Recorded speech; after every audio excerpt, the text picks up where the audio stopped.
자, 요번에 이제 볼 게 이제 메이지 시대 대외 관계 관련된 내용인데요. 자, 요 메이지 시대 대외 관계에서 우리나라 관련된 이제 청일 전쟁하고 이 너일 전쟁 같은 게 있죠. 그래서 기출 문제에 나왔던 거고요. 그리고 이제 뭐 한중일하고 또 관련돼 있어요. 이 부분이요.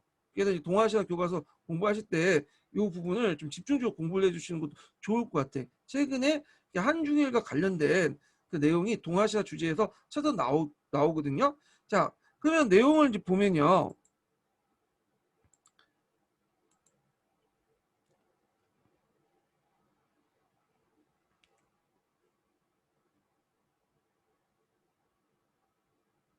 예, 보이시죠? 예. 만약에 제가 깜빡 잊고 화면 공유를 못하면 좀 얘기해 주세요. 제가 하다가 정신없어갖고 그냥 지나칠 수 있거든요. 녹화가 안 돼. 그러면 화면 자체가. 자, 그러면 그 당시 메이지 정권 때 그 국경이 확정이 되는데 여기 오가사와 제도가 있어요. 오가사와 제도는 거기 이제 일본 도쿄에서 1000km 떨어져 있는 섬이에요.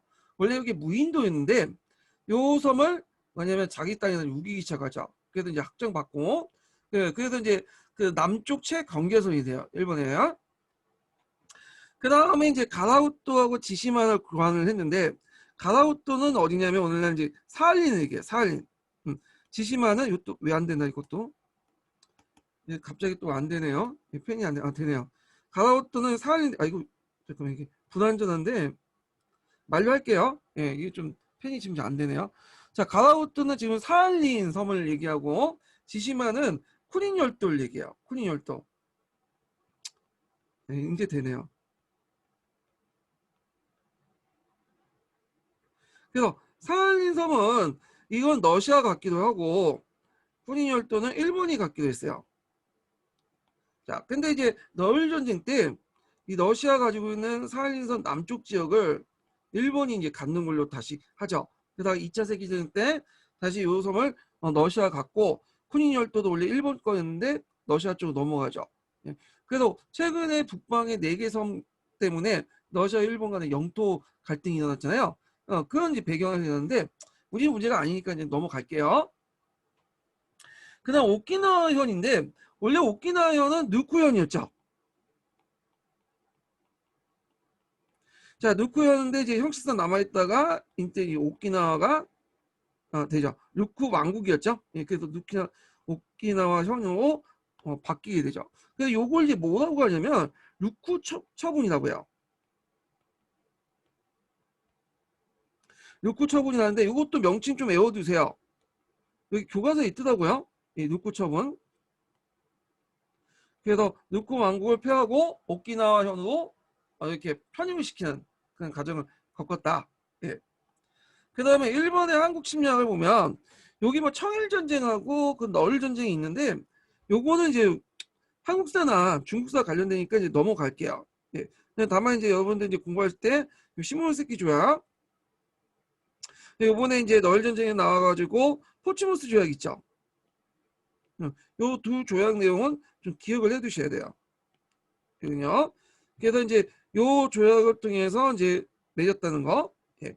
근데 이제 여기는 일본사하고 좀 관련된 게 뭐냐면 일본이 시모노세키 조약 때 배상금을 많이 지불받았잖아요. 배상금을. 근데 이 배상금 관련돼 갖고 이제 어떤 인식을 가지게 되냐면 이때 어마어마한 배상금을 받았어. 일본이. 예. 그래서 이 배상금을 가지고 일본이 군사비를 증강시켜요. 군사비를 증강시키고 그 다음에 산업시설 비용을 마련했거든요. 그래서 자본주의를 발전시켜. 그리고 이때 삼국 간섭 때 일본이 이제 러시아한테 한번 당했잖아. 그래서 다음에 이겨야 되겠다. 해서 군수공업을 발전시켜요. 이제 나중에 너일 전쟁의 배경 이길 수 있는 배경이 되는데 그래서 일본인들에게 어떤 인식을 심어주냐 되게 잘못된 인식인데 그 전쟁이 돈이 된다라는 인식을 심어주는 거야. 전쟁이 곧 돈이다. 그러니까 나중에 군국주의 팽창 정책 있죠. 이걸 합리화시켜줘. 전쟁하면 돈이 들어온다는 거야. 얘네들이. 예. 그래서 이제 이런 것도 이제 인식에 영향을 줬다는 거. 그 다음에 너일 전쟁인데 너일 전쟁은 결과적으로 일본이 승리했어요. 근데 일본이 대단한 고생을 했어요. 왜냐하면 중국하고 다르잖아요. 청나라하고 러시아는. 예. 러시아가 이길 수 있었는데 그 당시에 하도 이제 극동 지역에 시베리아 철도가 이제 개설하기 전이니까 병력 수송이나 그다음에 영국의 지원 등등에 일본이 간신히 줬고 일본도 그 당시에 많은 병력 손실이 됐어요. 그래서 류순 전투에서 그 많은 사람들이 무식하게 기관총 앞에 돌진하다가 진짜 많이 죽었어요. 예. 그래서 그 미국의 중재로 포츠모스 조약을 맺게 되고요. 그래서 러시아를 이겼다는 게 상당히 일본의 위상을 제고시켰죠. 왜냐하면 그 당시에는 항상 당하고 살았잖아.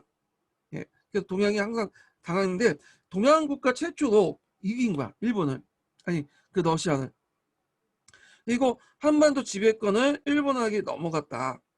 근데 그 당시 러일 전쟁 때 포츠모스 조약 때 맺었던 게 뭐냐면 일단 러시아 자체도 한반도 자체에는 관심이 없었어요.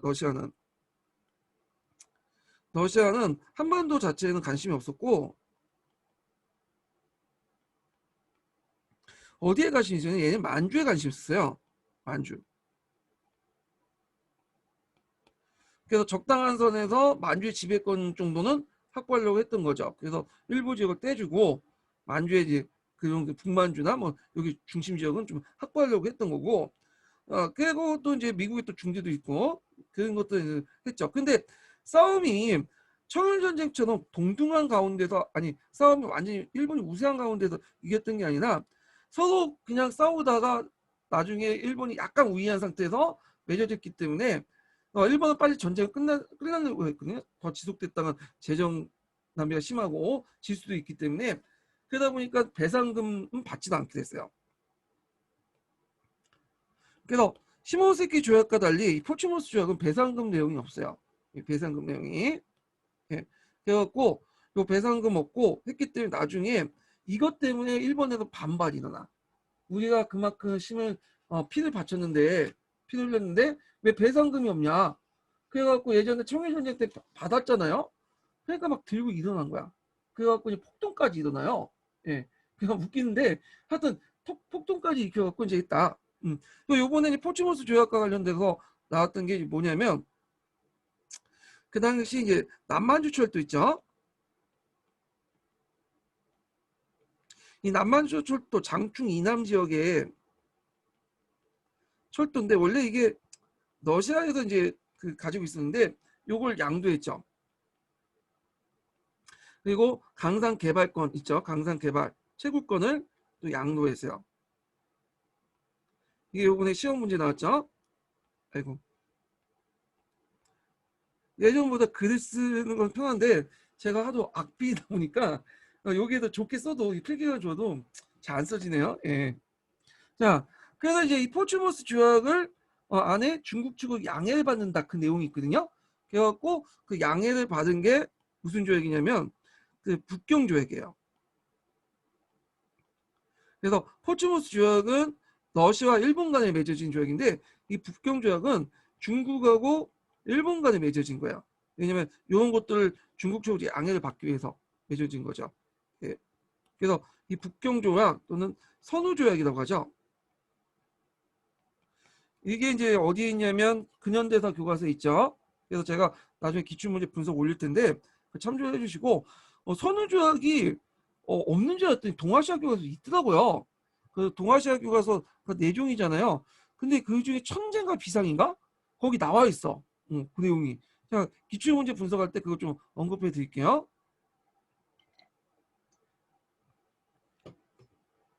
그래서 요번에 나온 게 포츠모스 조약이니까 뭐 시험 문제 요번에 안 나오겠죠.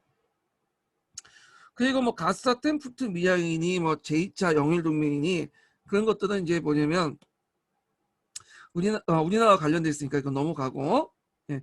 한국사 할 때 이제 제가 예전에 기본 강의 했던 거 좀 참조해 주시고요. 자, 1차 세계대전 보죠. 자, 일본이 1차 세계대전에 참전을 했거든요. 그래갖고 이제 원래 그 당시 이제 일본하고 독일의 관계가 그렇게 나쁘진 않았어요. 오히려 독일의 이제 지원도 받고 일본의 여러 제도나 군사 제도나 헌법이나 이런 거 다 독일의 지원을 받아가지고 모델로 해서 만들었잖아요. 그리고 독일부터 여러 가지 지원도 받고 있는데 이때 영국이 그 당시 참전을 요구를 했어요.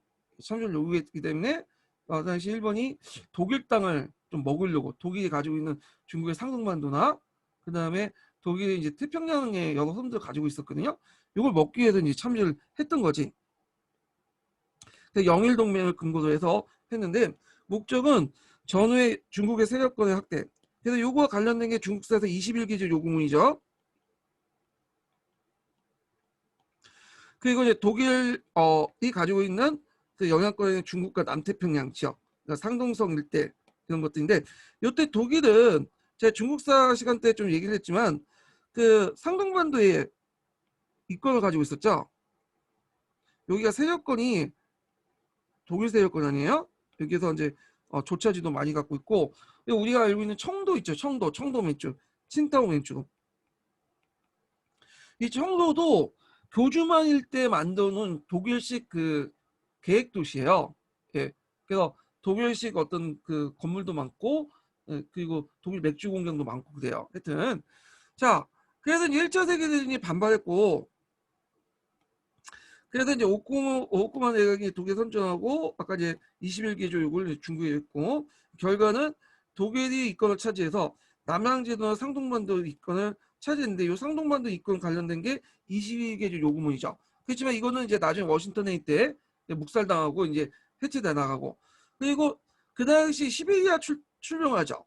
왜 시베리아 출병을 하냐면 그 당시 적백 내전 기간이었잖아요. 그러니까 유럽 국가들이 러시아를 끌어들이기 위해서 백군을 지원해요. 그때 이제 자기들이 그 시베리아 쪽에 병력을 직접 파견하기 어려우니까 미국 그 일본한테 요청을 해요. 근데 일본이 너무 많이 파견했어. 문제는 원래 이제 한 10,000명 정도 파견할 정도 했는데 한 개 사단 정도 파견하면 될 거를 한 개 군단 정도 파견했어. 한 3, 4만 정도. 그러니까 그걸 이제 나중에 미국에서 이제 캐치한 거지. 얘네들이 백군 지원을 명목으로 이 지역을 장악하려고 한다. 결국에는 이제 자기들 요청에도 불구하고 너희들 시베리아 지역에 철수를 해라. 결국에는 일본 워싱턴에 이때 뭐냐면 요청에 받아들였죠. 예. 이거 일본이 그 당시 1차 세계 과정에서 서양 제국주의 국가들이 물려난 그 시장을 자기가 동아시아 시장을 장악을 했죠. 그래서 대단한 호황을 누려요. 그러면서 자본 축적이 가능하면서 독존 자본주의가 형성돼. 독존 자본주의가. 이게 우리나라하고 연결돼 있죠. 그래서 일본이 독점 자본주의에서 1920년대에서 30년대 들어오면서 일본 자본이 우리나라에 많이 들어오게 돼요. 그래서 그때 이제 이 일본의 독점 자본을 적극적으로 유치하기 위해서 뭘 철폐시켰어요? 회사정을 철폐시켰죠. 예, 이런 것들과 연결시켜서 보시면 될 것 같아요. 자, 그 다음에 청왕주권설과 이제 그 뭐냐면 청와기간제설 볼게요. 요게 예전에 시험문이 나왔죠. 주권에 관련된 논쟁으로 시험문이 나왔는데 일단 명칭을 외워두셔야죠. 청와주권설, 청와기간제설.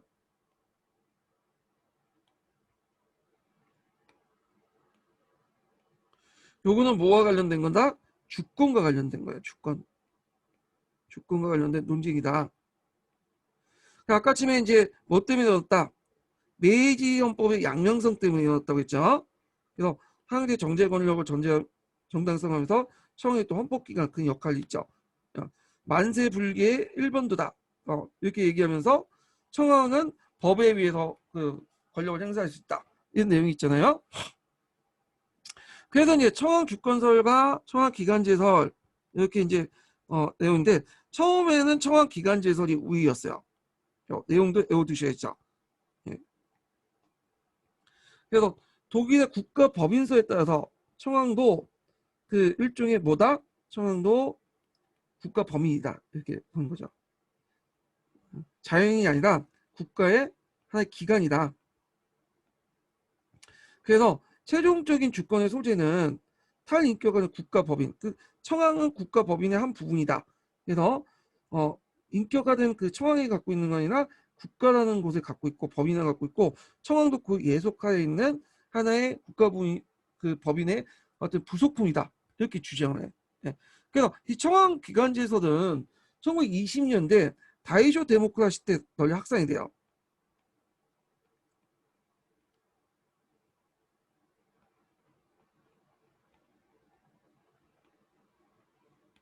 자, 그래갖고 이렇게 이제 헌법학계의 주요 학설이 되거든요.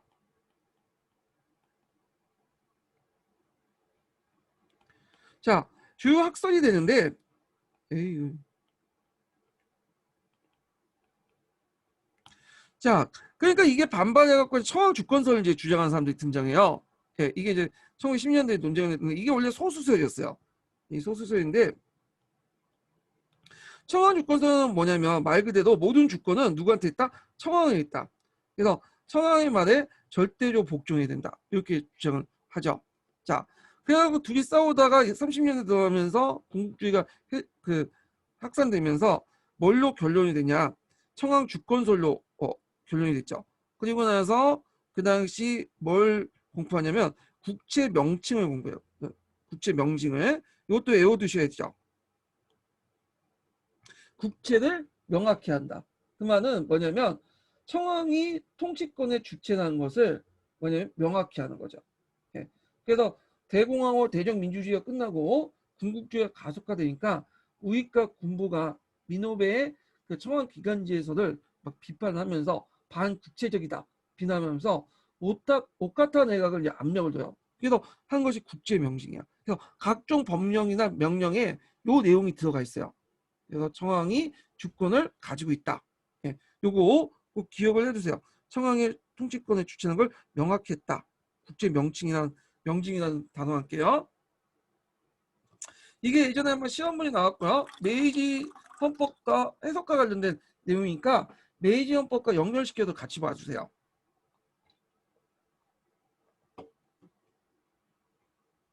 자, 그 다음 대정민주주의 보자. 다이쇼 데모크라시라고 하죠. 이 대정민주주의는 다이쇼가 집권할 때 이런 민주주의 흐름을 얘기해요.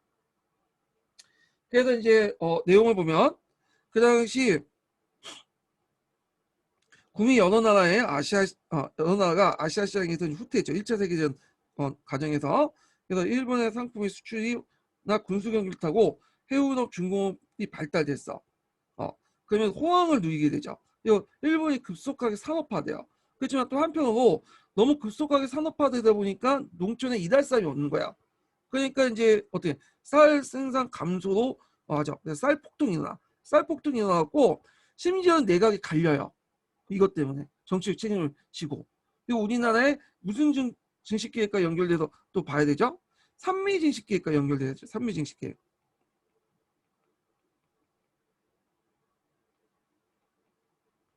실시 배경과 또 연결되죠. 그래서 그 당시 다카시 내각은 그 당시 이게 불안한 민심을 수습하기 위해서 최초의 정당 내각제를 도입하죠. 그래서 그때 이제 민중들이 뭘 요구하냐면 보통선거권, 뭐 부인 참정권 이런 것도 있는데 뭐 부인 참정권은 아직까지는 좀 시기상조고 보통선거권은 이제 받아들이죠. 네, 보통선거권을 요걸 이제 인정을 해줘. 근데 이때 보통선거 남자만 보통선거권이야. 남자만. 그리고 대신 이 보통선거를 통해서 사회주의가 확산되는 걸 막기 위해서 뭘 통과시키죠? 치안유지법을 통과시켜. 치안유지법. 이게 1925년에 만들어진데 이 치안유지법은 일본뿐만 아니라 우리나라도 적용돼요. 이 치안유지법은 사회주의를 탄압하기 위한 법으로서 근데 왜냐 그 당시에는 사회주의자가 유입을 많았어요. 그냥 우리나라도 마찬가지로 중국이나 일본이나 우리나라나 사회주의 유입이 많았어. 그래서 뭐 여러 일본 노동 총동맹이 결성되고 일본 사회주의 정당, 일본 공산당. 그래서 이제 치안유지법을 통과했다. 이 치안유지법은 뭐와 연결시켜서 보라고 했죠? 예. 그 당시 요 보통선거권과 연결돼서 보셔야 된다. 치안유지법도 외워두셔야 되죠. 뭐 다 알고 계시죠? 간단한 거니까. 그래서 이 다이쇼 데모크라시라는 용어도 암기해 두시고, 그래서 이제 요 당시 그 여러 가지 이제 중요한 변화들이 일어났는데 도시 중간층의 성장, 민주주의 사상 보급, 정당 정치의 발전, 보통선거 시행, 노동운동, 사회운동 활발, 군충론이나 평화론 같은 게 유행이 됐다는 거. 일본의 그 평화론 관련된 내용들을 보면 그 동아시아 교과서에 있어요. 그래서 뭐 있는데 뭐 굳이 설명은 안 드릴게요. 이거 뭐 나올 것 같진 않으니까. 그렇지만 동아시아 책이 있으니까 한번 읽어보세요.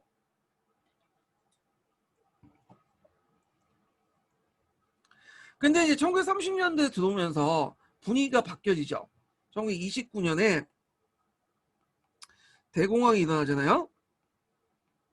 그리고 경제적으로 이제 뭐냐면 상당히 파탄을 맞고, 그리고 이제 1931년에는 또 만주사변은 또 뭐냐면 일어나고요. 그래서 군국주의 바람이 이제 확산이 돼요.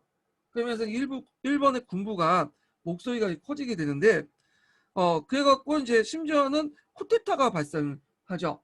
그래서 대표적인 쿠데타 두 개가 있었는데, 자, 이게 뭐냐면 오이도 사건하고 226 사건이에요. 요것도 명칭 좀 외워 두셔야겠죠. 예. 그래갖고 요거 명칭 좀 기억을 해두시고요.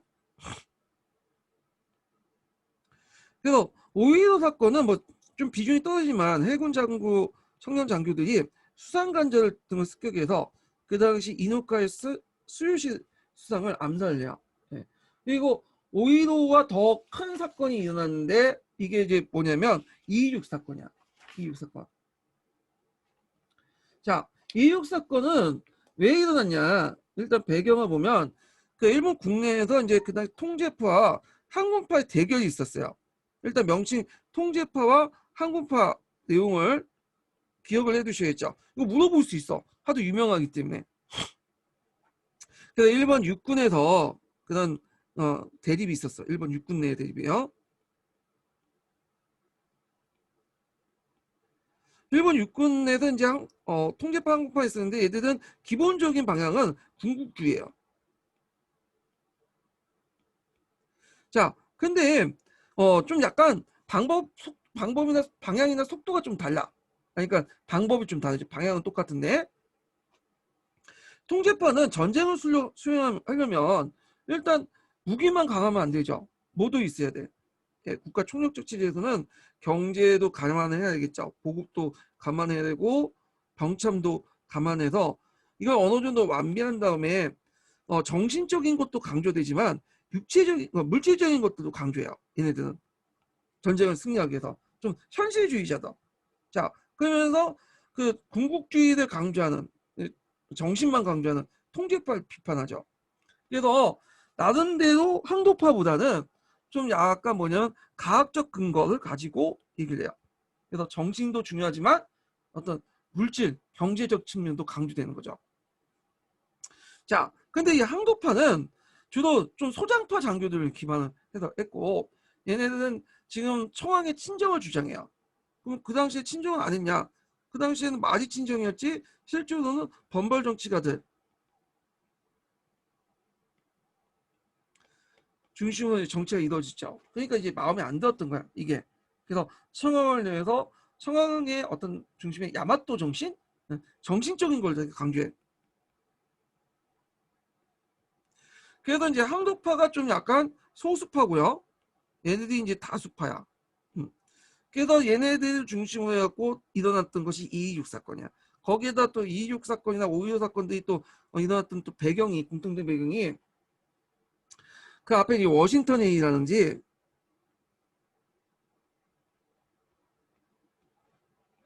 1921년에 일어났죠. 그리고 런던 회의가 있어요. 런던 회의 1931년에 일어났죠. 거기에 이제 군축회담에서 이제 일본 측이 좀 손해를 봤다. 그거에 대한 어떤 반감? 민간 정치인들 반감? 예. 이걸 이제 주도했던 사람이 이제 뒤에 시데하다는 사람인데, 이런 시데하다 외교에 대한 반감, 이런 것도 항목 끼게 되죠. 자, 하여튼 이들 중심으로 하고 쿠데타가 일어나서 항공파 군인들이 강로를 살해하고, 그리고 수상간저와 의사당을 이제 점검을 하죠. 결국에는 그 당시 초창기 때 성공한 것처럼 보이지만 곧바로 이제 청왕이 나서서 이들 진압하고 명령 내리고, 결정적으로 해군이 어디 편에 가담을 했냐면 항도파가 아니라 통제파에 가담해요. 원래 이제 육군하고 해군이 일본에서 사이가 안 좋긴 하는데 이때는 통제파 쪽에 이제 가담을 하게 된 거죠.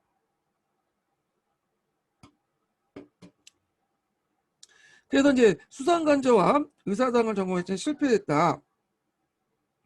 결과를 보면 군부가 이 사건을 계기해서 이제 물론 황도파가 이제 진압을 했지만, 그 당시 쿠데타를 진압했지만, 이걸 이제 통제파가 권력을 잡고 이걸 정치적으로 이용했죠. 그리고 이제 이때부터 뭐냐면 내각과 관료의 인사에 직접 개입을 하기 시작하고요. 이제 시대와 외교 정책 때 뭐냐면 군비 축소가 있는데 이제는 군비 확장 같은 건 요구해요. 그래서 군국주의와도 이제 빠져들기 시작한다. 2.26 사건 중요한 사건이니까 기억을 해두시고, 요게 이제 뭐냐면 그 나중에 5.16 쿠데타의 뭐 모델이 됐다고 하더라고요. 예, 뭐 이런 건 시험 문제 안 나올 때 안 나오겠지만, 자, 그래서 이제 요런 내용들, 그래서 요 그 사건에서 볼 수 있듯이 5.16 사건이나 그 다음에 2.26 사건에서 볼 수 있듯이 일본에 있어서 청왕의 정치적 비중이 상당히 높다는 걸 이제 알 수 있죠.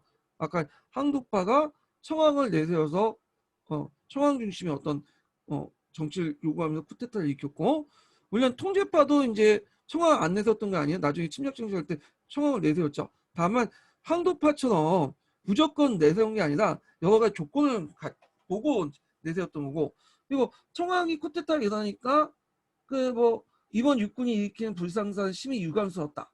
폭도들은 전력을 기울여 진압해야 된다. 이 한마디에 국방이 폭동이 진압됐잖아. 예. 이런 걸 볼 때 청왕이 가지고 있는 이런 것들이 상당히 상징성이 크다라는 걸 알 수가 있어요. 예. 자, 그 다음에 뒤에 넘어가서 이제 1920년대 외교 정책 보죠. 요거 꼭 기억을 해두세요. 이게 예전에 기출문제 나왔던 거야. 동방 정책과 관련되었고 시험 문제 나왔던 거야. 1920년대 외교 정책.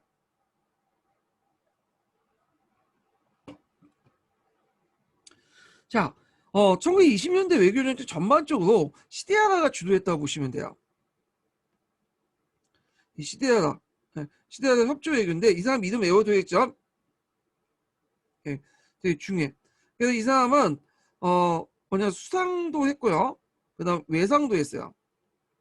그러니까 이 사람이 주도했던 수상 때도 협조 외교를 했고, 하와쿠치 그 내각 때도 외상으로 참여해갖고 외교를 주도를 했죠. 배경을 보면 일단 이때는 일본이 근본위 체제 안정. 왜냐면 이제 일본이 근본위를 실시하니까 금이 많이 필요하잖아요. 그러니까 이제 수출을 많이 해야 돼. 그래서 그때 주로 수출 대상이 미국이었어요. 미국에 뭘 수출했냐면 생산을 수출했어. 생산은 그 당시 누에코치에서 뽑아내는 그 실을 말하는데 요게 제일 좋았어요. 그래서 미국이나 유럽에 많이 수출했는데, 미국하고 관계가 나쁘면 어떻게 돼요? 영국이나 미국하고 관계 수출길 맡기겠죠. 그러니까 이제 미국하고 영국하고 협조 정책을 하게 돼요. 그래서 수출길을 이제 특유해서 미국과 영국 간의 어떤 그런 협조 정책, 요거는 수출하고 연결돼 있죠. 그리고 이제 또 뭐냐면 그 당시 중국의 군벌들과 우호 관계를 유지하는 거야. 그래서 이제 뭐냐면 대중국 내정 간섭인데, 이걸 왜 그러냐면 그 당시 전쟁을 많이 하면 재정이 많이 소비되잖아요. 그러면 당연히 그 근본위 체제를 안정할 수도 없고, 그 당시 1차 세계대전 이후에 그 가정 속에 호황기였지만 그 당시 또 호황기가 그냥 있었던 게 아니라 또 20년 중반 가면 이제 불황기가 와요. 그러니까 이게 국내 사정도 별로 안 좋은데 전쟁까지 일으키고, 그 다음에 뭐냐면 무기도 많이 만들고 하면 재정이 많이 낭비되잖아. 그러니까 이제 군비 축소를 하고 그 돈 가지고 이제 경제 개발을 하려고 했던 거야. 그리고 근본위 체제를 안정시키려고 했던 거죠. 예. 자, 그래서 이제 요런 영국과 대미 간의 협조 체제, 대중국 내정 불간섭 정책, 이런 것들이 이제 정책 방향으로 시대하다 협조 외교가 했다. 그래서 두 번에 거쳐서 했어요. 전반부하고 후반부. 전반부 워싱턴 회의 때 참가해갖고 그 해군과 항공의 주적함을 이제 감축시켰죠. 이때 주적함은 전함이었어요. 전함. 그 당시에 거항 거포주의라고 해서, 이거 이제 빨간색 쓰면 안 되는데 하여튼 함대를 해군력의 상징으로서 큰 함성, 배기량이 큰 10,000톤 이상의 그 함성과 큰 대포를 가지고 있어야지 해군력을 강하다는 걸 알 수 있거든요. 이게 주역함이었어요. 전함이. 전함. 지금 전함 안 만들어요. 그래서 전함보다 좀 톤수가 낮은 게 이제 구축함, 수양함, 호위함, 초기함 이런 것들이죠. 그래서 전함을 만들었어. 그때 일본이 이제 2차 세계대전 때 야마토 전함 같은 거 만들었죠. 예. 자, 하여튼 그 비율을 낮추는 거야. 예전에 한번 얘기를 했는데 수상사관 때 미국, 영국, 일본이 비율이 3대 3대 1이죠. 미국 3, 영국 3, 일본 1. 이렇게 해서 비율을 맞췄다. 그래서 일본은 주력함을 감축시키는 대신 전함을 만들지 않았고, 다만 여기 전함을 안 만드신 일본은 어떤 식으로 발전하냐면 그 전함 대신에 이제는 뭘 만드냐면 주로 그 당시 항공모함을 만들어. 항공모함도 제한이 좀 있었긴 했지만 그렇게 전함보다 제한이 강했던 건 아니거든요. 그래서 일본이 항공모함 주시고 해군을 제편해요 나중에. 근데 이게 상당히 중요한 게 항공모함은 비행기 싣고 다니는 배잖아요. 근데 싸움을 하다 보니까 아무리 큰 전함이라도 비행기가 한 20대 30대 달려들면 폭격 맞고 그냥 주저앉는다는 걸 알게 된 거야. 그러면서 나중에 3, 40년대 들어가면 이제는 거함이 아니라 거함 거푸주의가 없어지고 항공모함이 주력함이 돼요. 예. 그 뒤에 10년 뒤의 얘기고. 자, 하여튼 그리고 상동반도를 포기하고요. 12일날 철수하죠. 이 워싱턴 회의에서. 예. 그래서 워싱턴 회의는 내가 서양사 강의 때 좀 얘기했지만 미국 중심의 어떤 국제 질서하고 연결돼 있다.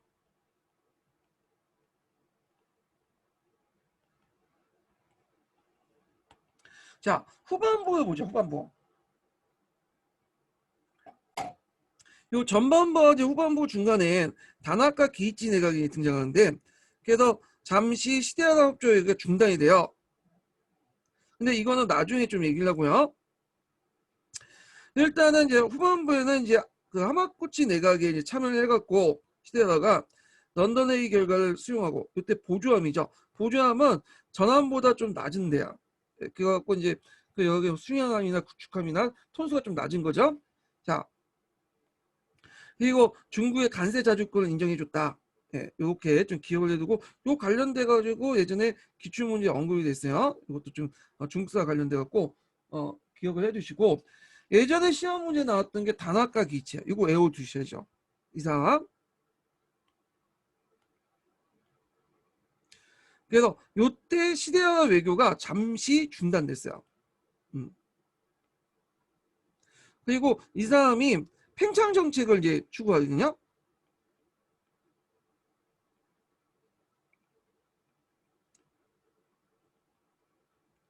그리고 만주와 몽골로 해. 그래서 이제 뭘 회의를 개최하냐.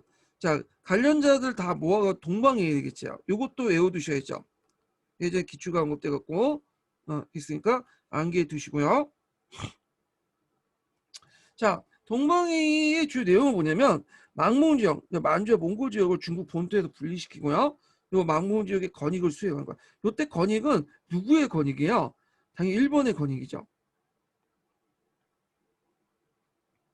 그래서 동북지방을 그러니까 만주 지역을 중국 본토에서 분리시켜 일본 지배에 두고 군부 간의 대립을 조정해서 중국 통일 방해하려고 했다. 이거는 시대의 앞에 있었던 그런 군부 간의 협조 외교 정책 이건 좀 다르죠. 방향이 달라요. 예. 그래갖고 이제 했고 그 일환으로 뭘 했냐 상동 출병을 해요.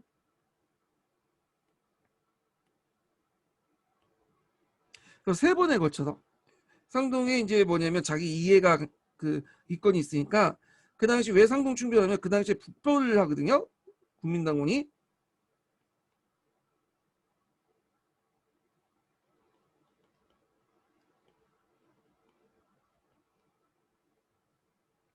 북벌을 방지하기 위해서 이렇게 한 거야.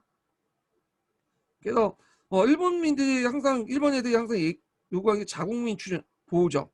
자국민을 잘 보호하지 않는데 툭하면 자국민 보호도 해갖고 침략해죠. 우리나라도 이제 뭐 자국민 보호도 해갖고 동학농민운동 때 그 군대 파견하고 그런 했는데 하여튼 이게 명분이고 그때 이제 3차에 거쳐서 했는데 3차 출병 때 제남 사건이에요. 제남 사건.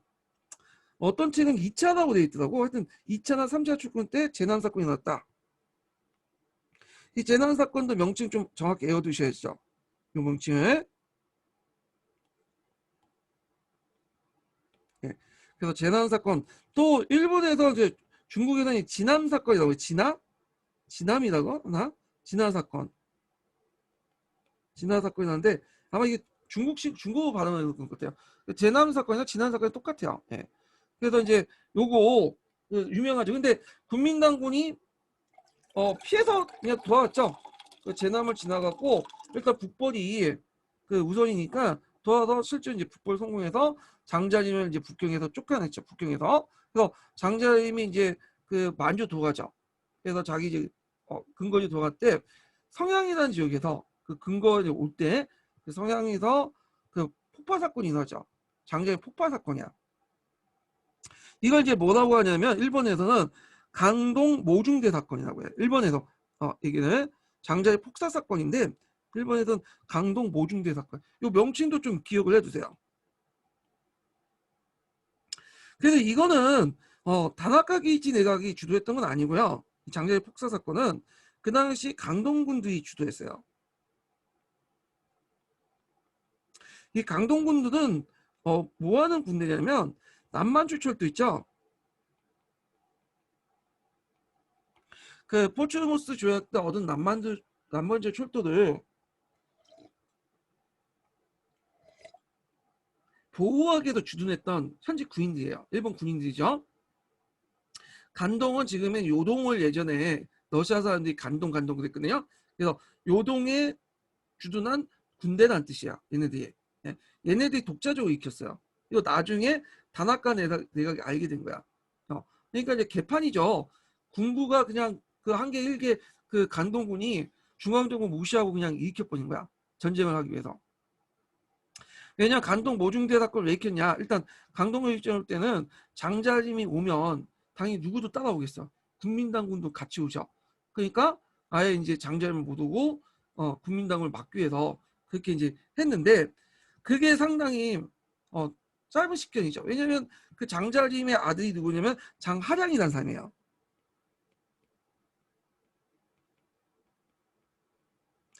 장하량은 좀 약간 계몽 어떤 지식인으로서 이제 면모가 예전부터 보이는데 당연히 자기 아버지를 장자림이 죽였으니 자기 아버지가 이제 그 장자림인데 일본이 죽였으니 가만히 있겠어요? 가만히 그냥 갖다 바쳤죠. 동북 지역을 떼다가 뭐냐면 장개석한테 바쳤어. 이걸 무슨 사건이냐면 역치라고 해요. 동북 역치라는데 이것도 외워두세요.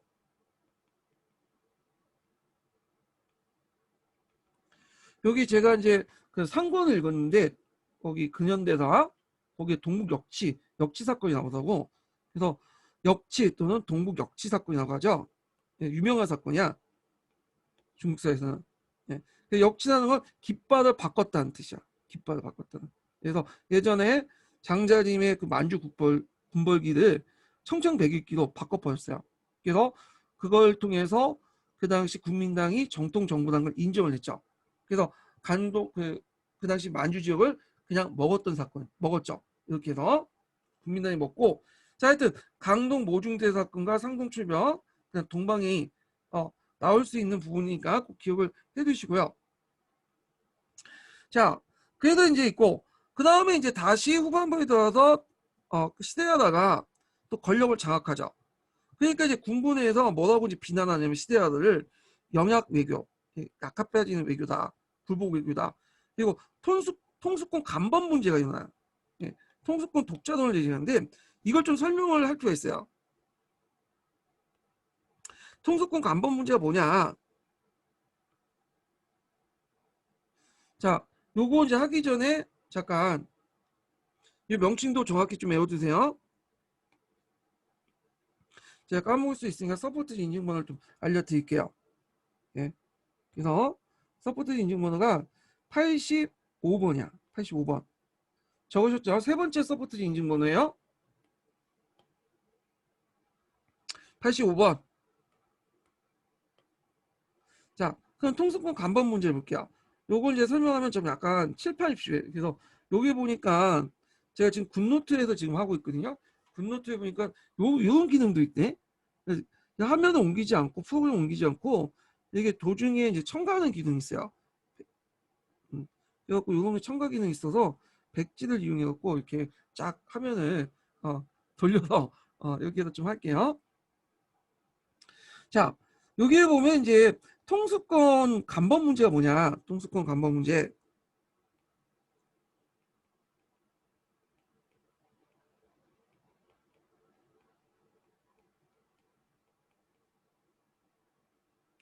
요거는 이제 어디 있냐면 그 일본사 중에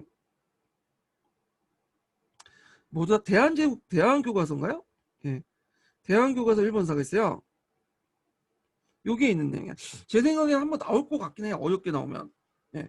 요때 이제 시대하다가 군축회담을 하고 자기 멋대로 이제 뭐 한다고 해갖고 일본 군부에서 반발을 했는데 요때 이제 걸고 넘어간 게 통수권 간번 문제야. 아까 이제 시대의 어떤 군축회담 있죠?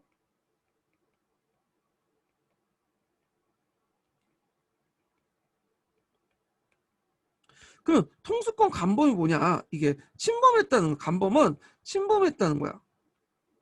누구의 권한을? 청왕의 권한을 침범했다는. 청왕의 대권 중에 군대 통수권 있잖아요. 그 통수권을 침범했다.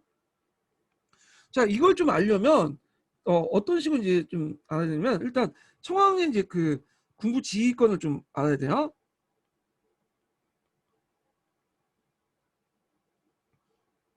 자, 청왕은 할 때 청왕의 통수권은 두 개로 나눠질 수 있어요. 네. 뭐냐면 군정권하고 군령권이군요. 네, 군정권과 군령권으로 나눌 수 있어요. 군령은 군대를 지휘할 수 있는 권한이야. 그리고 군정은 군대를 유지하려면 뭐도 해야 되죠? 네, 이런 것도 여러 가지 물자라든지 보급이라든지 행정도 필요하잖아요. 그러니까 보급이나 행정이나 예산이나 이런 것들 등등을 관장을 해요. 예. 그래갖고 이제 이렇게 했는데 자, 근데 청왕이 군대 지식이 없잖아, 솔직히 말해서. 그러니까 통수권을 갖고 있지만 위임을 해요. 위임을.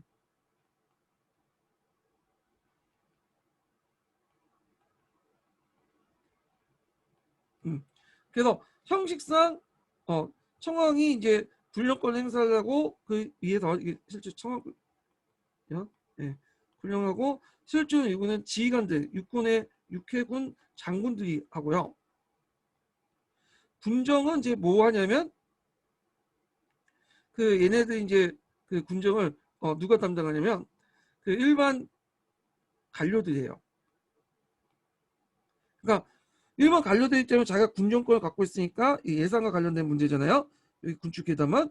그러니까 당연히 이 워싱턴 회의와 그 런던 회의에서 군축을 했다. 이렇게 이제 권한을 내세웠는데 문제는 이제 육해군의 입장 볼 때는 이게 말이 안 되는 거예요. 이게 청왕권을 침범했다는 거예요. 청왕권을. 왜냐면 청왕의 재가를 제대로 받지 못하고 이걸 행사했다는 거야. 그러니까 청왕의 권한을 침범했다. 이런 거는 청왕이 인정하지 않았는데 너희들 멋대로 했다. 그런 식으로 해가지고 막 공격을 하죠. 이게 뭐냐면 청왕의 통수권을 침범한 부분이다. 예, 이게 통수권 간번 문제예요. 예, 이게 되게 복잡한 건데 요걸 이제 이런 식으로 뭐냐면 공격을 했다는 거. 그리고 그 배경이 됐던 게 군축회담의 반발. 그리고 이걸 통해서 청왕권의 대권을 침범했다는 통수권을 침범했다는 그 내용이었다는 거 좀 기억을 해두시면 되고요.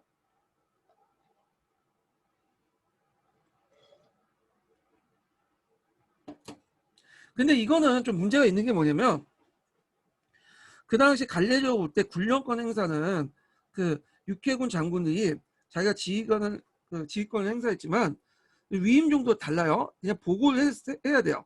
군대 이동을 하거나 전쟁을 할 때는 청왕의 보고를 하고 승인을 받아야 돼. 근데 군정은 사무적이고 기계적인 거잖아요. 근데 이것까지 청왕이 일일이 보고를 받고 그런 건 아니거든요. 그러니까 그냥 위임만 한 거야. 너네들이 알아서 해라. 권한을 주니까 너네들 자율적으로 해라. 그거야. 근데 얘네들 논리는 뭐냐면 똑같이 우리도 보고하는데 너네들은 보고 안 하냐. 그런 식으로 논리죠. 이게 간행적으로 만들어진 거야. 근데 이런 것들을 이제 핑계를 해가지고 공격을 했던 것이 통수권 간번 문제다. 이렇게 이제 보시면 돼요. 자, 그런 것들 좀 기억을 해두시고 그다음 뒤에 넘어가서 이렇게 방향 전환을 해야 되는데, 아이고 방향 전환이 힘드네. 예, 자동으로 넘어가는데 이게 어느 쪽, 요쪽인가? 아, 잠깐만요. 이게 요쪽 페이지로 넘어가는 게 있던데. 예, 아, 이렇게. 아, 내가 처음 해보는 거여서 헷갈렸어요. 예. 자, 하여튼 이런 그 뭐냐면 어, 시대 협조 외교는 잠깐 단학과 기이치 내각 때 중단됐다가 다시 시작됐다가 또 만주 사변 이후에 안전히 외교가 종물돼요. 그래서 만주 사변 이후에는 이게 또 왜 사라졌나? 잠깐만요. 아, 제가 사용법을 지금 익숙하지 못해갖고 이걸 못 찾네 또. 이게 넘어가면서 얘가 왜 이쪽으로 넘어갔지? 네, 이게 보이네요. 네, 죄송해요. 제가 좀 익숙하지 못해서 그래요. 지금 처음 사용해서. 그래서 이제 만주사변 후에는 시대화 외교와 협조 외교가 종말했다. 그래서 그 당시 이제 미국 중심의 어떤 워싱턴 체제를 탈피해서 군국주의하로 나가죠. 군국주의하로. 그래서 요거 내용이 상당히 중요해요. 시대화 협조 외교, 그다음에 다나카 기치 내각의 동방이 상동출명, 강중 모둠제 사건, 그다음에 아까 통수권 간번 문제 등등 이런 것들을 이제 얘기를 하시면 되고요. 얘기를 좀 기억을 좀 해주시면 되고, 태평양 전쟁에서는 이제 뭐냐면 그 일본의 군국주의 특징이 좀 있어요. 일본의 그 파시즘의 특징, 파시는 좀인데 하여튼 군국주의 특징은 독일, 이탈리아처럼 독자적인 대중 조직을 통해서 이끈과 달리 독일과 이탈리아는 이 대중의 지지를 받고 등장했잖아요. 이런 식으로 권력 자극이 했던 게 아니라 소수의 민간 우위, 군부, 관료, 정당 등 기성정치 세력의 일부가 결탁돼서 만들어졌어. 그러니까 대중 조직을 이용하지 않았어요. 그래서 청왕을 내세우지 않고 그걸 뭐냐면 독자적으로 얘네들끼리 상위 몇 퍼센트 사람들끼리 1% 사람끼리만 해가지고 그렇게 이끌었다. 이게 좀 특징이야. 그게 이제 독일하고 이탈리아하고 차이점인데요. 자, 중국을 이제 침략하죠. 1931년에. 중국사와 관련된 건데, 태평양 전쟁 몇 년에 났죠? 1941년에 일어났죠. 31년이나 1937년이죠. 중일 전쟁이 1937년. 그 다음에 만주 침략이 1931년에 있었죠. 태평양 전쟁이 1941년 이렇게 있죠. 자, 그 당시 이제 만주 침략 중일 전쟁이 가속화되니까 경제 봉쇄가 차는 특히 미국한테. 그러다 보니까 전쟁에 필요한 전략 물자를 구축하거나 이런 것들이 힘들어. 그래서 이제 이걸 뭐라고 하냐 ABCD 포진화가인데, 그 ABCD 포진화는 아메리카, 미국, 영국, 그 다음에 차이나, 중국, 그 다음에 D는 더치에서 네덜란드죠. 그래서 얘네들 포위망에 갇혔다는 포위한 거예요. 미국, 영국, 앞글자들. 예. 그래서 아메리카 VC, VT, 뭐 차이나, 더치 해가지고 이렇게 앞글자들에서 이제 ABCD 이제 포위망이라고 하게 되죠. 그리고 대동아 공영권을 이제 하면서 우리가 이제 서구의 여러 나라들을 물리치고 아시아 민족들을 이제 통일시켜야 된다. 이런 침략 전쟁을 합리화시키고요. 그래서 하여튼 이제 삼국동맹을 맺게 되고요. 그리고 미국이 이제 석유 및 철의 대일 공수 조치를 하니까 이걸 뚫고자 진주만을 기습을 했어요. 진주만을 1941년에 했죠. 31년에 진주만을 기습을 했다. 예. 그래가지고 있는데 일본의 주요 그 목표가 됐던 게 네덜란드예요. 네덜란드가 이제 통치하는 인도네시아 지역이에요. 인도네시아 지역은 석유나 고무나 천연동물들이 많죠. 근데 여기를 먹으려고 했어. 근데 인도네시아 가려면 그 일단은 길목에 여러 나라를 제껴줘야 돼. 점령해야 돼. 필리핀도 먹어야 되고, 그다음에 뭐 말레이시아 이런 나라도 먹어야 되겠죠. 그럼 자연스럽게 영국하고 누구와 싸울 수밖에 없어요. 미국하고 싸울 수밖에 없어. 네덜란드는 뭐 그게 약체니까. 그리고 그 당시 네덜란드는 그 본국이 독일의 지배 아래 있었죠. 예. 그러다 보니까 보면 미국이 제일 이제 큰 세력인데, 미국이 이제 일본이 공격하기 미국이 큰 세력인데 미국의 해상 전력을 약화시켜야 되거든요. 그 해상 전력이 어디 있었냐면 태평양 지역에는 하와이에 있었어요. 하와이 태평양 감대가. 그래서 하와이를 기습 공격해서 큰 타격을 주고 한 1, 2년 동안은 못 움직이게 만들려고 했던 거야. 예. 그래갖고 했는데 이게 이제 그리고 1, 2년 동안 못 움직이게 만들고 인도네시아 그 지역을 장악하고 나서 미국까지 나중에 딜을 해갖고 그 지역을 인정받으려고 했던 거죠. 그런데 이게 착각이었죠. 미국의 일본의 기습 공격으로 그 당시 하와이 진주만이 해서 많은 민간인과 군인이 죽고 결국에 전쟁이 시작됐는데, 결국에는 미국의 생산력이 일본을 금방 따라잡았죠.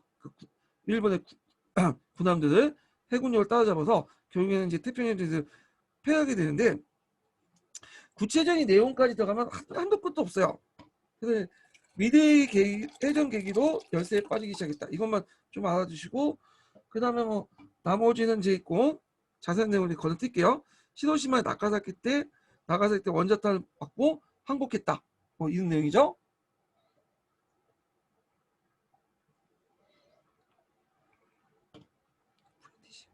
자, 그래도 이제 이렇게 해서 있고요. 네. 여기서 이제 일본사를 끝냈어요. 일본 현대사인데 현대사까지 좀 볼만한 게 없는 것 같아. 다만 여기에서 제가 현대사에서 약간 나올 수 있는 부분만 잠깐 언급하고 강의 끝낼게요. 요걸 이제 좀 사용해서 일단 첫 번째 주제가 뭐냐면 제가 이제 나온다고 생각하는 부분이 그 극동 국제 군사 재판이에요. 동경에서 개최한.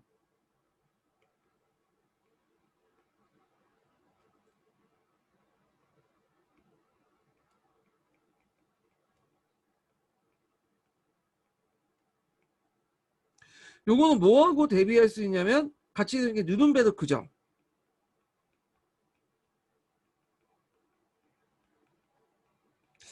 동아시아 교과서나 그 세계사 교과서에 있기 때문에 요 정도는 약간 나올 수 있을 것 같아요. 극동이에요. 예. 그래서 이제 여기에도 마찬가지 우리가 이제 누른베르크에 적용된 범위 있죠. 평화에 관한 죄 이런 것들 적용이 됐고, 그때 사형 7명, 징역한 18명. 그러니까 이게 좀 A급 전범이에요. B급 전범, 10급 전범, D급 전범은 각 그 지역에서 재판을 했고 그때 많은 또 사형을 받았어요. 그때 도주도 이제 뭐냐면 사형을 받았고, 그렇지만 실제로 그렇게 많이 죽진 않았어요. 이게 우익 지도자들이 많이 살아남았죠. 왜냐면 미국 입장을 때는 소련을 방어하기 위해서는 특히 중국 같은 거 방어하기 위해서 일본이 필요했던 거야. 그래서 일본이 그래서 이제 그때 재판에서 징역을 받았던 사람이 많이 풀려나서 석방돼서 정치계로 다시 복귀가 되죠. 그리고 이들이 또 일본 우익을 또 이끌게 되고, 예. 그 다음에 이런 것도 있고요. 그다음 두 번째로는 평화헌법 제정이에요.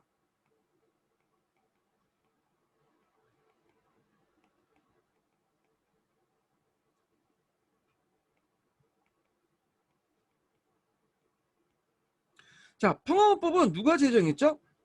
그 당시 미 군정이 제정했어. 메가더를 중심한 미 군정이 그 당시 그 메이지헌법 폐지시키고 평화헌법을 이제 평화헌법을 했는데, 평화헌법에서 좀 볼 게 1조하고 9조예요. 제 1조.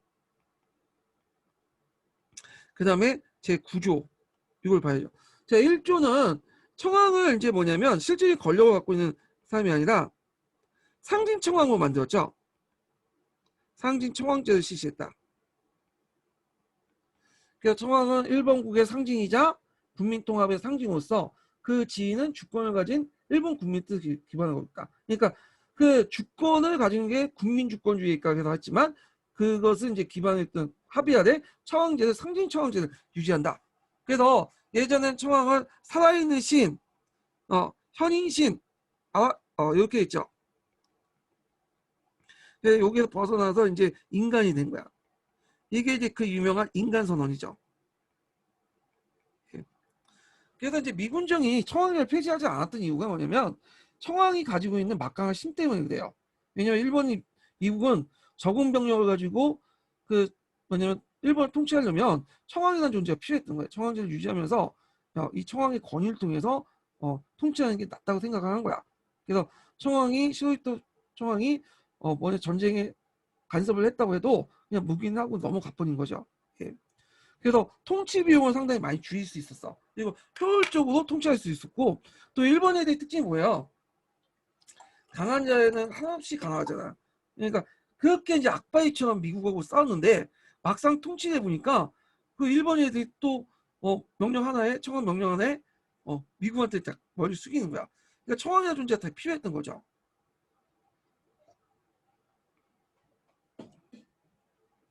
자, 이 구조 내용이 중요한데 이게 뭐냐면 그 정제를 포기하는 거죠. 침략 정제를 포기해. 예. 그래갖고 뭐만 인정하냐면 전수 방어.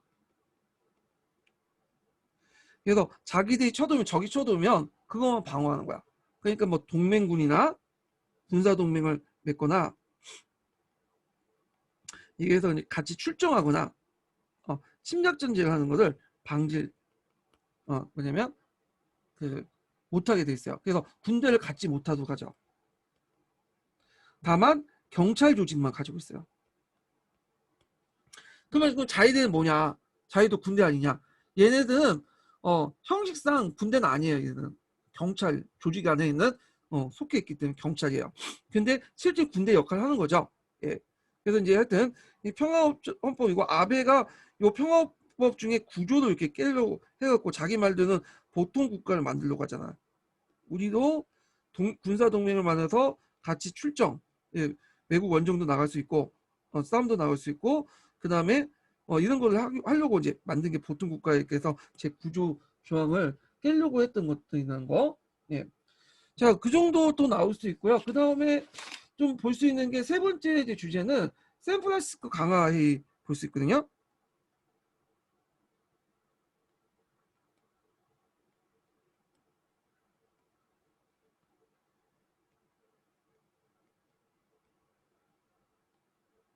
자, 샌프란시스코 강화 조약은 1951년에 일어났어요. 51년에 맺어진 거죠. 제 배경은 이제 보니까 6.25 전쟁이 발발하니까 미국 정부가 이제 일본을 자본주의 진영 자기 편으로 해서 동맹국을 발전시킬 수 있어. 편입시키려고 하는 거죠. 일본은 미 군정에서 벗어나게 했죠. 독자적인 이제 국가를 만들 필요가 있겠죠. 친미 국가를. 그래서 그 당시 이제 뭐냐면 여러 나라들, 그러니까 일본이 침략했던 여러 나라들 불려서 샌프란시스코 강화조약을 맺은 거야. 그래서 이걸 통해서 이제 뭐냐면 여러 나라들이 이제 배상금을 받고 그 미국이 일본의 전후책을 묻지 않겠다. 등등 이런 것들을 했는데 요때 뭐 중국이나 한국이나 몽골 같은 나라는 참여하지 않았어요. 예. 그래서 하여튼 그 당시 이제 일본의 어떤 전후 뭐냐면 책임과 보상 문제를 해결하고 면제하기 위해서 샌프란시스코 강화조약을 맺게 된 거죠. 예. 그리고 결국에는 이걸 계기로 해서 일본이 독립을 하게 돼요. 이제 미 군정에서 벗어나서. 그래서 이제 이걸 미국이 이제 조약을 체결하는데 많은 비판을 받았어요. 과거 문제를 제대로 사죄도 않은 채 그렇게 하냐. 오히려 일본을 군사 기지로 만드는 정책이다 뭐 등등 해갖고 있는데 하여튼 그 샌프란시스코 강화조약 내용이 동아시아 교과서에도 있으니까 좀 봐주세요. 이것도. 그리고 이제 좀 볼 게 이제 정치 측면에서 보면 자민당의 장기 집권 관련돼 갖고 보면 지금 자민당이 거의 집권하고 있죠 지금. 물론 중간중간에 이제 사회당이 이제 뭐냐면 집권할 때도 있고 그러지만 자민당이 그 장기 집권을 하게 돼요. 이걸 무슨 취지로 가냐면 55년 체제라고 해요. 예. 물론 이제 2009년에 이제 민주당으로 이제 잠깐 그 정권 교체가 일어났지만 하여튼 장의당이 장기 집권하면서 55년 동안 뭐냐면 그 집권을 하게 되는데 이 55년 체제에 상당히 유리한 점도 있어요. 예. 그 당시 자민당이 의석을 60%인가요? 예, 60%를 차지하고 나머지 정당들 사회당이나 이런 당들이 40% 정도 차지해요. 그러니까 자민당이 다수에서 안정적인 뭐냐면 권력을 유지하고 법을 집행하지만 40% 정도가 야당이기 때문에 개헌 저지선을 마련하죠. 그래서 평화헌법을 뭐냐면 개헌을 못하는 구조야. 그렇지만 요 미군정이 만든 그 평화체제 안에서 구조 안에서 자민당이 안정적으로 정책을 유지할 수 있었어. 그래서 여러 가지 부정부패도 많고 정경 유착도 많지만 뭐냐면 경제 발전하는데 상당히 유리한 체제였다. 일본의 경제 발전에 유리한 체제가 자민당을 중시한 55년 체제였다. 이게 이제 교과서에도 동아시아 책에도 나와 있고 그 다음에 이제 그 아탄스 일본사도 나왔으니까 요 정도 배경을 좀 기억을 해두시면 될 것 같아요. 그 다음은 뭐 야스쿠니 신사참배니 뭐 이런 등등은 역사 왜곡이나 이런 것들 뭐 시험 나오면 좀 그렇고 네. 그래서 제가 이제 좀 언급한 것은 이제 여기 국동의 극동국제군사재판, 그다음 평화헌법, 그다음에 샌프란시스코 강화 조약 내용, 그다음에 자민당의 장기 집권인 55년 체제, 예, 이런 걸 좀 언급을 했어요. 얘기를 했고 그 외에도 뭐 동아시아 교과서에서 현대사 관련된 내용도 자주 언급된 거 보면 포워드 공부해 주시는 게 좋을 것 같아요.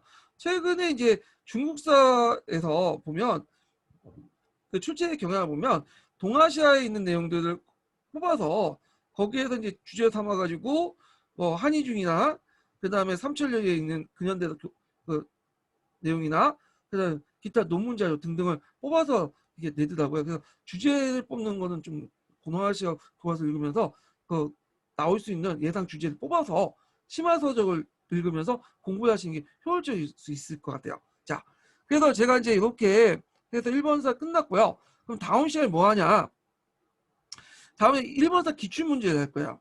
기출문제 하고 그다음에 제가 인도사하고 중동사하고 그다음에 나머지 사도 했는데 시간 관계상 못해요. 네, 초반에 코로나 사태 때문에 그 강의실에서 해야 된다는 강박관념 때문에 강의실 많이 하고 그 시간을 많이 놓쳤어.